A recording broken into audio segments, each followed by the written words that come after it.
शरद पवारांच्या राष्ट्रवादीचा राजीनामा दिलेले प्रशांत जगताप काँग्रेसच्या वाटेवर असल्याची चर्चा आहे। प्रशांत जगताप पुणे महापालिकेची निवडणूक काँग्रेसच्या तिकिटावर लढण्याची दाट शक्यता आहे। लवकरच प्रशांत जगताप यांचा काँग्रेसमध्ये प्रवेश होण्याचीही शक्यता आहे। शरद पवारांच्या राष्ट्रवादीचा राजीनामा दिलेले प्रशांत जगताप काँग्रेसच्या वाटेवर असल्याची चर्चा आहे। पुणे आणि पिंपरी चिंचवड महापालिका निवडणुकीत दोन्ही राष्ट्रवादी एकत्र आल्यानं प्रशांत जगताप यांनी शरद पवारांच्या राष्ट्रवादीचा राजीनामा दिला। जगताप यांनी 27 वर्षांनंतर शरद पवारांची साथ सोडली। त्यानंतर पुणे महापालिकेची निवडणूक लढणार असल्याचं सांगत पुरोगामी विचार सोडणार नसल्याचं जाहीर केलं।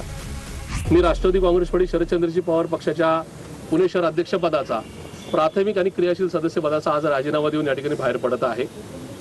मी राजकारण सोडणार नाही, समाजकारण सोडणार नाही, माझा राजकीय प्रवास थांबणार नाही। मी महापालिकेची निवडणूक लढणार आहे। कुणाच्याही बरोबर संधान साधलेलं नाही, मी कुणाबरोबरही चर्चा केलेली नाही। माझे एथिक्स मला असे सांगत होते की पहिलं आपण राजीनामा देऊन बाहेर पडावं। राहता राहिला विषय मला कुणाकुणाचे कॉल्स येऊन गेले, त्याच्यामध्ये मी ते मान्य सुप्रियाताई सुळे आणि मान्य शशिकांत शिंदे साहेब यांना प्रामाणिकपणे सांगितले, कळलं का?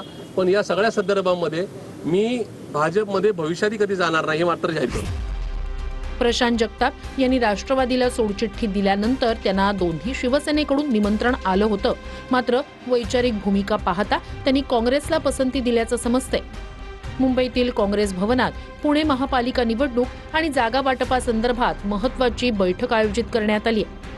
या बैठकीसाठी पुण्याचे प्रभारी सतेज पाटील, माजी मुख्यमंत्री पृथ्वीराज चव्हाण आणि विजय वडेट्टीवार यांच्यासह पुण्यातील स्थानिक नेते उपस्थित आहेत। आणि आजच प्रशांत जगताप मुंबईत दाखल झाल्यानं त्यांचा काँग्रेस प्रवेश निश्चित झाल्याचं मानलं जातंय।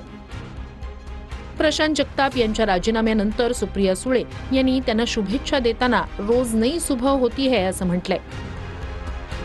त्यांना मनापासून शुभेच्छा और रोज नई सुबह होती है। अडचण काय होती ताई? पण त्यांनी राजीनामा दिलाय, पक्षाचं नुकसान झालंय असं तुम्हाला वाटत नाही का? रोज नई सुबह होती है। आशिष शेलार यांनी राज ठाकरेंवर टीका करताना वापरलेल्या एका शब्दावरून पंढरपुरातला एक तरुण भडकला। या तरुणानं थेट आशिष शेलार यांना फोन करत जाब विचारण्याचा प्रयत्न केला। आशिष शेलार नेमकं काय म्हणाले होते पाहूया। भाजप नेते आशिष शेलार यांनी पत्रकार परिषदेत वापरलेल्या बडवे या शब्दावरून पंढरपुरातील एक तरुण भडकला आणि त्यानं थेट आशिष शेलार यांनाच फोन लावला।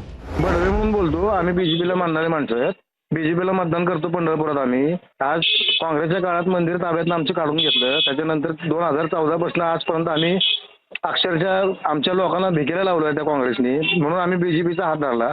तर बीजेपी आमच्या डोंगरावर लाथा घालायला लागली। आणि तुम्हाला स्पष्ट सांगतो साहेब, बडव्यांचं ऐका बडव्यांचं नाव घ्यायचं अधिकार कोणालाच नाही। बडव्यांचा इतिहास खरंच तुम्ही एकदा माहिती करून घ्या।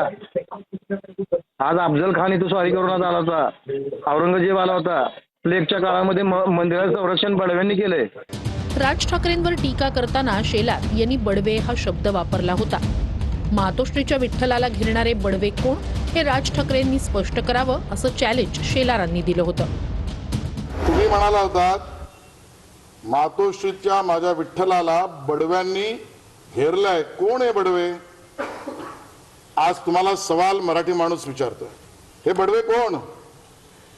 तुम्ही राज ठाकरेजी म्हणाला होता। आज हे प्रश्न संयुक्तिक आहेत, याचं उत्तर मनसेला द्यावं लागेल। शेलारांच्या याच वक्तव्यावर चिडून पंढरपुरातील तरुणानं नाराजी व्यक्त केली।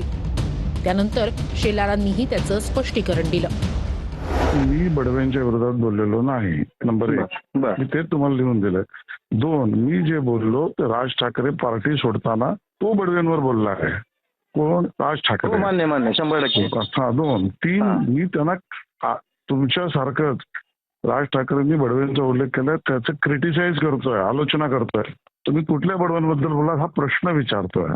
काय झालं साहेब ऐका, आता तुम्ही ऐकूनच येत नाही। बरोबर, शांतपणे ऐकून घ्या, मग तुम्ही बोला, ऐकतो मी। तुमचा हा समज आहे की मी बडव्यांच्या विरोधात बोललो, हे नाही। राज ठाकरे पक्ष सुरू करताना या माझ्या विठ्ठलाला बडव्यांपासून मुक्त करायचं असं म्हणाले, का म्हणाले, कोणाबद्दल बोलले, ते बडवे कोण हे राज ठाकरेंनी सांगा। आम्ही त्यांना प्रश्न विचारतोय, मी तुमची बाजू घेतोय। मी तुमच्या विरोधात नाही बोलत आहे, एवढंच मला म्हणायचं आहे.